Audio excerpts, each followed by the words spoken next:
What if the world's most powerful men weren't just flying private jets to paradise, they were jetting straight to hell? Welcome to the nightmare of Jeffrey Epstein and Ghislaine Maxwell, a billionaire predator and his elite enabler, whose sex trafficking empire ensnared the global elite. From Wall Street to royal palaces, it all seemed untouchable, until it wasn't. In the next 9 minutes, uncover how this dark realm rose, cracked, and crumbled, exposing secrets that still haunt us today. Buckle up. Jeffrey Epstein wasn't born into wealth, he clawed his way there. Born in 1953 in Brooklyn's working-class streets, he dropped out of college but hustled into elite circles. The 1970s saw him teaching math at a posh Manhattan school, rumors swirl of inappropriate student ties even then. By 1976, Wall Street called, he joined Bear Stearns, the powerhouse investment bank, rising meteorically to limited partner in just 4 years. Insider trading whispers? They followed him like smoke. In 1981, Epstein struck out solo with J. Epstein & Company, a firm catering exclusively to billionaires with $1 billion net worth. His star client? Les Wexner, the Victoria's Secret mogul, who funneled Epstein millions and even signed over a Manhattan townhouse worth $77 million, tax-free. Epstein's fortune ballooned to over $500 million, but how? Offshore accounts, modeling agencies as fronts, and whispers of blackmail videos from hidden cameras in his properties. He hobnobbed with presidents and physicists, donating to Harvard while building a fortress of influence. Enter Ghislaine Maxwell in 1991, the glamorous daughter of British media baron Robert Maxwell,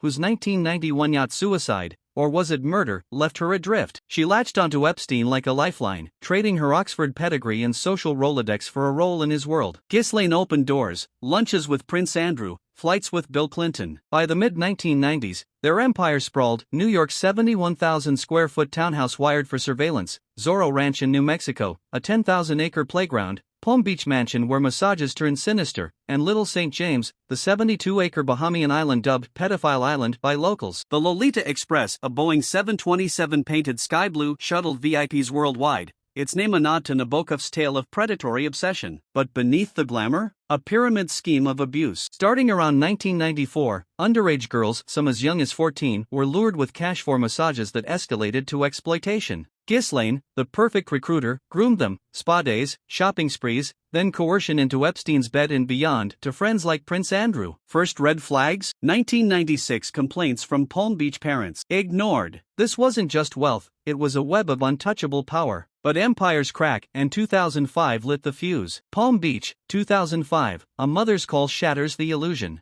Her 14-year-old daughter returns from Epstein's mansion with $300 and a story of massages gone wrong. Police raid the property, hidden cameras in every room, a trash bin overflowing with sex toys, massage oils, and notes listing dozens of girls, some as young as 13. Over 30 victims identified, many from broken homes, paid $200 to $300 to recruit friends in a sick Ponzi of predation. Leap Year, the FBI's codename, uncovers flight logs and bank records tying it all to Epstein's web. The case should have been ironclad, federal charges for trafficking minors across state lines. But 2008? A travesty. Epstein pleads guilty to state prostitution charges, 13 months in a Cushy County jail, 6 days a week work release back to his office. No federal trial, no victim notifications. The sweetheart deal, brokered by prosecutors like Alexander Acosta, later Trump's labor secretary, shielded co-conspirators, including Ghislaine, who jetted off unscathed. Epstein's dream team? Alan Dershowitz, accused by victims, later settled defamation suits, and Ken Starr, of Clinton impeachment fame. Why the slap on the wrist? Epstein's Rolodex, Bill Clinton, 26 flights post-presidency, Donald Trump,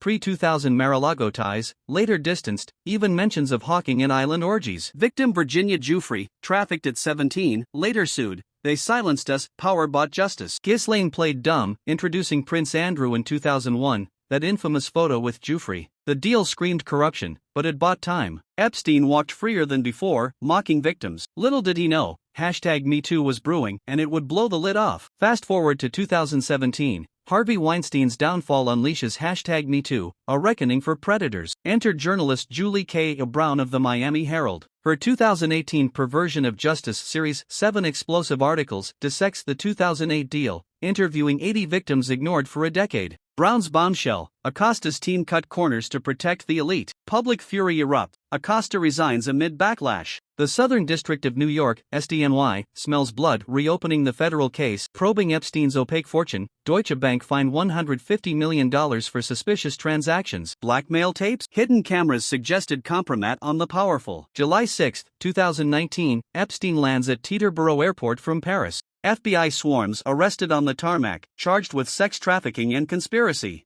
Bail denied, he's remanded to Manhattan's grim MCC jail. The floodgates open, flight logs leak, revealing Clinton's 26 trips. He denies island visits. Prince Andrew's multiple jaunts. Trump's lone 1997 flight. Pre-scandal. Ghislaine vanishes into the ether, hiding in a $1 million Incline Village home under a alias, per FBI. But August 10, Epstein found dead in his cell. Suicide by hanging, says the coroner, but skeptics scream cover-up. Guards falsified logs, cameras malfunctioned, and the autopsy reveals a broken hyoid bone more common in strangulation. Theories explode, silenced by Mossad ties, Epstein's rumored Israeli intel links, or Clinton cartel? No video, no accountability. Epstein didn't just die, he became a martyr for conspiracy. The case pivoted to Ghislaine, but his ghost loomed large. Justice delayed? Not for long. July 2, 2020, Ghislaine's idol ends. FBI raids her New Hampshire bolt hole. She's cuffed in front of her lawyers. Indicted for luring 4 minors, 1994 to 2004, into Epstein's abuse, grooming with charm, then delivery. Trial kicks off November 29, 2021, in New York federal court, jurors anonymous for safety.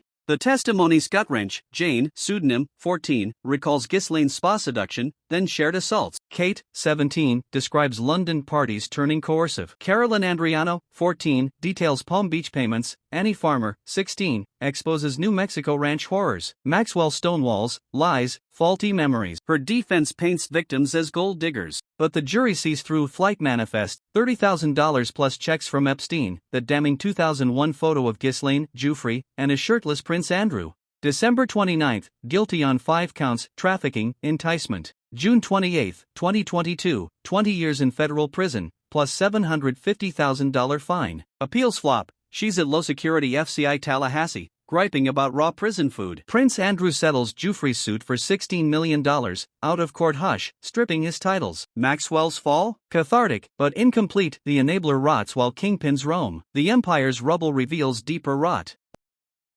By 2024, the dust settles, but not cleanly. Epstein's $600 million plus estate funnels to a victims' compensation fund, paying out $150 million so far. January's court unsealing drops the client list bomb, 170 names, from Clinton, 50-plus docs, denies wrongdoing, and Trump, social ties, no charges, to Hawking, island visitor, innocent query, and Jackson, one mention. No new indictments, statutes expired, evidence thin. JP Morgan settles for $290 million with victims. Deutsche Bank, $75 million. Hashtag MeToo's ripple? Amplified survivor voices, inspiring suits like Giuffre's. Yet shadows persist. Where are the tapes? Who owned Epstein's passport with fake Saudi stamps? Was his death suicide or elite hit? This saga indicts not just 2 villains, but a system shielding the untouchables. Power corrupts, absolute power traffics. The fall warns, no one is above the truth. The Epstein-Maxwell empire's demolition is victims' hard-won triumph, but the web lingers. More revelations by 2025? You decide, suicide or setup? Drop your theory in comments. Hit like if this chilled you, share to spread awareness, and subscribe for more unfiltered true crime deep dives. Stay vigilant, thanks for watching.